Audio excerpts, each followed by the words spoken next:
young cheerleaders, vanished in 1995. After a show, 20 years later, a hiker finds this. Imagine this.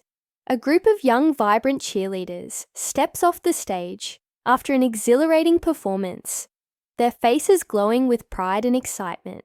They called their families to share the joy of their second-place win, promising to be home soon. But that promise is never kept. The year is 1995, and in the small town of Chandler, Arizona, 6 teenage girls vanish without a trace. For 2 decades, their disappearance remains a haunting mystery, leaving behind devastated families who cling to hope despite the crushing weight of uncertainty. Then, one day in 2015, a hiker stumbles upon something buried deep in the Sonoran Desert, a discovery that will change everything. The story begins on a bright Arizona morning, 20 years after the cheerleaders' disappearance. Marissa Green sits at her kitchen table, stirring coffee as sunlight streams through the windows. Her husband, David, reads the newspaper beside her. It's a scene they've lived countless times before. Quiet, ordinary. But today feels different. Today, Marissa's phone buzzes against the wooden surface, breaking the stillness, when she sees the name flashing on the screen. Detective Holbrook. Her heart skips a beat. This isn't just any call. It's the lead they've waited 20 years for.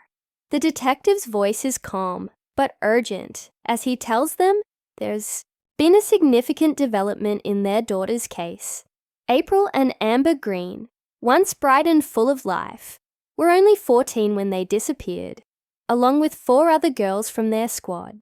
Now, new evidence has surfaced, and the Greens are about to step into a whirlwind of emotions they thought they'd buried long ago. As Marissa and David rush to meet Detective Holbrook, they find themselves surrounded by the parents of the other missing cheerleaders, Linda and Robert Thompson, whose daughter Kira vanished alongside April and Amber, sit anxiously in the conference room. Susan Collins, Rachel's mother, clutches her hands tightly together, while Peter and Elena Rivera look visibly shaken. These families have bonded over shared grief, attending support groups, and keeping each other's hopes alive, even when the rest of the world seemed to move on. The detective explains that a hiker named Chris Delaney, aided by his dog Dusty, found a rusty metal suitcase partially buried in the desert. Inside, cheerleading uniforms, unmistakably belonging to the missing girls. Uniforms that had somehow remained hidden for 20 years until now. As the parents process this revelation, questions flood their minds. Why would someone bury these uniforms so far from civilization? And why now, after all this time? What unfolds next is both chilling and surreal. While the forensic team works tirelessly to analyze the site where the suitcase was found, Marissa and David feel an undeniable pull toward the desert. Something inside them demands answers, urging them to see the place where the uniforms lay concealed for so long. Against Detective Holbrook's advice, they venture closer to the discovery site, driven by a mix of desperation and instinct. That decision proves pivotal when they spot a suspicious truck parked near some rocks in the distance. 3 men appear to be digging hurriedly, dragging what looks like a heavy sack toward the vehicle. When the men notice Marissa and David watching, then panic erupts. They abandon their task and speed away, leaving behind only tire tracks and a lingering sense of dread. Little do Marissa and David know, this encounter is just the beginning of a journey that will unravel secrets darker than they ever imagined. Back at the investigation site, tensions run high as the Greens recount what they saw to Detective Holbrook. Their description of the fleeing men and the mysterious truck adds another layer of intrigue to an already baffling case. But it's what Marissa discovers near the abandoned digging site that sends shockwaves through everyone present. An earring, tarnished and weathered, but instantly recognizable. Identical pairs of earrings were a gift Marissa gave to April and Amber for their 13th birthday, mere months before they disappeared. The realization hits like a freight train. The desert holds more than just buried uniforms. It holds pieces of their daughters' lives, pieces someone doesn't want found. Meanwhile, back in town, a seemingly unrelated detail takes on monumental significance.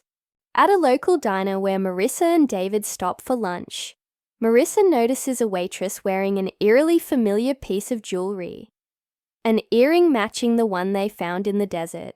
The waitress explains that a customer gave it to her years ago, claiming it matched her eyes.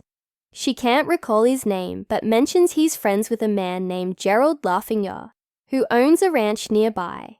This tiny clue becomes a lifeline for Marissa and David, leading them further down a rabbit hole of connections between the cheerleading coach, Vincent Caraway, the CPF logo, seen on the suspicious truck, and the enigmatic Laffinger Ranch. Each revelation brings them closer to the truth, but also deeper into danger. With every twist and turn, the stakes grow higher. The once cold case heats up rapidly as law enforcement uncovers links between the cheerleaders' abduction and a sprawling criminal operation involving drug trafficking and money laundering. Yet amidst the chaos, personal stories emerge, stories of resilience, loss, and unyielding love. Parents who refuse to give up, siblings who grew up wondering about their lost loved ones, and communities that rallied together in search of justice. These human elements ground the narrative, reminding us that behind every headline lies real people grappling with unimaginable pain. But just as the puzzle pieces start falling into place, a chilling confrontation looms. Marissa and David's pursuit of answers leads them straight to Laffinger Ranch, where they face the very men responsible for their daughter's disappearance. Trapped in an underground bunker, they come face to face with 3 surviving cheerleaders, including their own daughter, April. The reunion is bittersweet, filled with tears of joy and sorrow, as April reveals the harrowing truth about what happened to her, Amber, and the others. But freedom remains elusive. As gunshots echo above ground and the sound of approaching footsteps grows louder, the question lingers. Will they escape alive? Or will the shadows of the past claim yet another victim? This gripping tale of hope, horror, and redemption leaves viewers on the edge of their seats, hungry for resolution. What really happened to those young cheerleaders in 1995? Who orchestrated their abduction? And why did it take 20 years for the truth to surface? Most importantly, will justice finally prevail for the families torn apart by tragedy? Stay tuned for the next part of this incredible story, where we delve deeper into the dark secrets hidden beneath the Arizona sun. The weight of 20 years pressed heavily on Marissa and David as they sat in the interview room, holding April's hands tightly. For 2 decades, their lives had been suspended in a state of limbo, neither fully moving forward nor letting go. Now, with April beside them, alive but forever changed, they were forced to confront not only the joy of her return, but also the devastating truth about Amber. The contrast between these emotions was almost unbearable, yet it drove them to push through the pain for answers. Detective Holbrook returned with updates, his face lined with exhaustion but determination. He explained that Vincent Caraway, now in custody, had been meticulously planning his escape ever since leaving the station earlier that day. "We found evidence at his house," Holbrook said, laying out documents on the table. Financial records linking him directly to Gerald Laffinger's ranch, along with lists of names, girls he'd targeted over the years. Marissa felt a chill run down her spine. Their daughters weren't the first victims. They were part of something much larger, darker, and more systematic than anyone could have imagined. As April recounted more details of their captivity, Kira and Hannah joined them, their presence offering both support and shared sorrow. They described how Coach Caraway had groomed several girls before the night of the abduction, promising fame, success, and special treatment if they agreed to become his sole wives. Rachel, Amber, Lily, and others had fallen prey to his manipulations, believing his lies until it was too late. What started as predatory behavior escalated into a nightmare when Caraway realized the girls might expose him. That's when he orchestrated their disappearance, using his connections with Laffinger and Matthew Rands to cover his tracks. Meanwhile, subplots began unfolding around them. Linda Thompson, Kira's mother, struggled to reconcile the image of her bubbly teenage daughter with the haunted woman sitting across from her now. Susan Collins, Rachel's mom, grappled with the heartbreaking confirmation that her daughter hadn't survived. Peter and Eleanor Rivera mourned Lily while trying to understand why such evil had touched their family. Each parent carried their own burden, yet together they formed an unbreakable bond, forged by shared grief and resilience. Back at Laffinger Ranch, investigators uncovered disturbing evidence of its dual purpose. Beneath the polished facade of wealth and privilege lay a labyrinth of secrets. Hidden rooms contained ledgers detailing drug shipments, coded messages, and surveillance equipment used to monitor the captives. Officers also found personal belongings stolen from the girls. A grim trophy collection, including photos, jewelry, and even pieces of their cheerleading uniforms. It became clear that this wasn't just a place of confinement. It was a hub for criminal activity masked by legitimate businesses like CPF. While the adults pieced together the horrifying puzzle, April, Kira, and Hannah faced their own internal battles. Years spent underground had left scars beyond the physical ones crisscrossing their backs. Flashbacks haunted them. The sound of locks turning, the oppressive silence of the bunker, the suffocating fear of never seeing daylight again. Yet amidst the trauma, there were moments of defiance. April spoke of small acts of rebellion, stealing scraps of paper to write messages, whispering plans for escape during late-night vigils, clinging to memories of home. These fragments of hope kept them alive. Even when all seemed lost, tension reached a fever pitch. As news spread about the arrests, reporters swarmed outside the police station, hungry for details.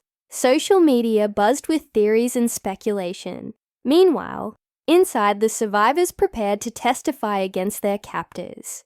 Detective Holbrook warned them about the challenges. The defense attorneys would try to discredit their accounts, twist facts, and paint Caraway as a misunderstood figure. But April, Kira, and Hannah stood firm. "He took everything from us," April told her parents, "but he can't take our voices." Just as things seemed to stabilize, a new twist emerged. During a search of Laffinger's property, officers discovered a hidden basement beneath the main house. Inside, they found surveillance footage showing Caraway interacting with other men who appeared to hold positions of power within Chandler's community. Business owners, politicians, and even law enforcement officials were implicated in what seemed to be a vast network of corruption. This revelation sent shockwaves through the town, raising questions about how deeply entrenched the conspiracy really was. Marissa and David watched as their quiet suburban life unraveled further. Friends and neighbors they'd known for years were suddenly under scrutiny. Some expressed outrage and support, while others distanced themselves, afraid of being associated with scandal. Through it all, Marissa held on to one thought: justice. She vowed to fight not only for April and Amber, but for every girl whose dreams had been shattered by greed and cruelty. The climax approached rapidly. With Caraway and Laughinger behind bars awaiting trial, attention turned to Matthew Rance, who remained elusive despite nationwide manhunts. Rumors circulated that he had fled the country, taking crucial evidence with him. Then came a breakthrough. A tip from an anonymous source led authorities to a remote safe house where Rance had been hiding. When officers stormed the location, they found him burning documents, but not before securing key files that tied him to the trafficking operation. As the investigation expanded, so did the scope of the tragedy. More families came forward, sharing stories of missing loved ones who fit the same pattern. Cheerleaders, dancers, and young athletes, all lured by promises of stardom. Then silenced forever. The case transformed from a local mystery into a national reckoning, shining a light on exploitation and abuse, often hidden in plain sight. With each revelation, suspense mounted. Would the survivors find closure? Could those responsible truly be held accountable after decades of evading justice? And most importantly, how would April navigate the daunting journey of reclaiming her life after 20 years of darkness? In the final days before the trial, the Greens gathered strength from their renewed connection with April. Together, they visited places she remembered fondly from childhood. The park where she practiced routines, the ice cream shop where she celebrated victories, the school gymnasium where her dreams once soared. Slowly, piece by piece, they rebuilt what had been broken, anchoring themselves in love and hope. Yet, looming over everything was the courtroom showdown. As witnesses prepared to take the stand, the air crackled with anticipation. For Marissa, David, April, and countless others, this was more than a trial. It was a chance to rewrite history, to ensure that no family would endure what they had suffered. But as opening statements loomed closer, uncertainty lingered. Justice might prevail, but healing would take far longer. As the Greens and the other families processed the weight of April, Kira, and Hannah's revelations, the investigation intensified. The FBI arrived within hours, taking over the case and expanding its scope to include not just the abduction, but also the sprawling criminal network tied to Laughinger Ranch. What had started as a search for 6 missing cheerleaders evolved into a massive operation targeting corruption, exploitation, and organized crime. For Marissa and David, this meant navigating an even more complex web of emotions. Joy at having April back, grief for Amber, and anger toward those who had orchestrated such evil. Vincent Caraway's arrest marked a turning point. When Officer Zams brought him into the station, his once confident demeanor was gone. Replaced by a man visibly shaken, detectives interrogated him for hours, piecing together his role in the abductions and the subsequent cover-up. Caraway admitted that he had been grooming young girls for years, preying on their dreams of fame and success. His plan unraveled when Rachel caught him in the act, forcing him to escalate his crimes. He claimed Gerald Laughinger and Matthew Rance were equally culpable, insisting they pressured him to use the ranch as a base for their illegal activities. While Caraway tried to shift blame, it was clear he bore ultimate responsibility for destroying so many lives. Meanwhile, forensic teams combed through Laughinger Ranch, uncovering evidence that shocked even seasoned investigators. Hidden rooms contained ledgers detailing drug shipments, coded messages linking key players, and surveillance footage showing Caraway interacting with high-profile figures across Chandler. It became apparent that the ranch wasn't just a holding facility. It was the nerve center of a vast trafficking ring. The uniforms buried in the desert, a desperate attempt to erase connections between the cheerleaders' disappearance and the operation. But instead of silencing the past, the burial only deepened the mystery, drawing attention back to the case after 2 decades. For April, Kira, and Hannah, adjusting to freedom proved challenging. After 20 years underground, the outside world felt overwhelming. Bright lights, constant noise, and strangers everywhere. Yet amidst the chaos, moments of hope emerged. Simple acts like walking barefoot on grass or feeling raindrops on their skin brought tears to their eyes. Therapy sessions helped them confront years of trauma, while bonds with their families slowly healed wounds that ran deep.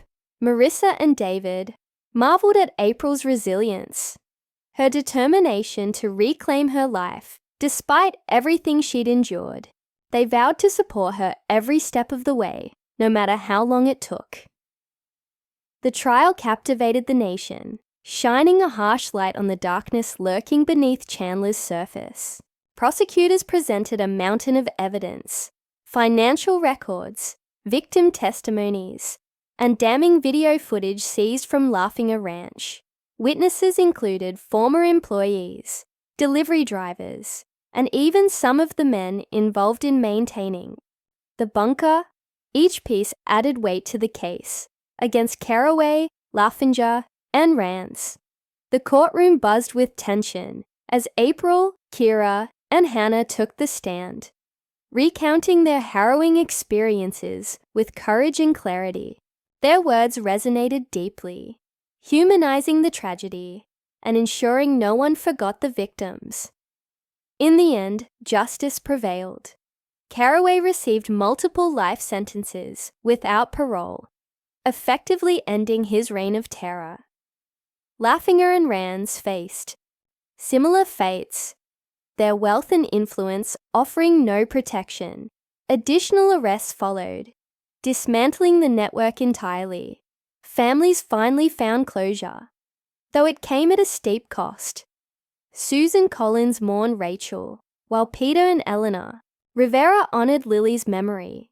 Linda and Robert Thompson celebrated Kira's return, cherishing every moment together, and Marissa and David held tight to April, honoring Amber's legacy by living fully and loving fiercely.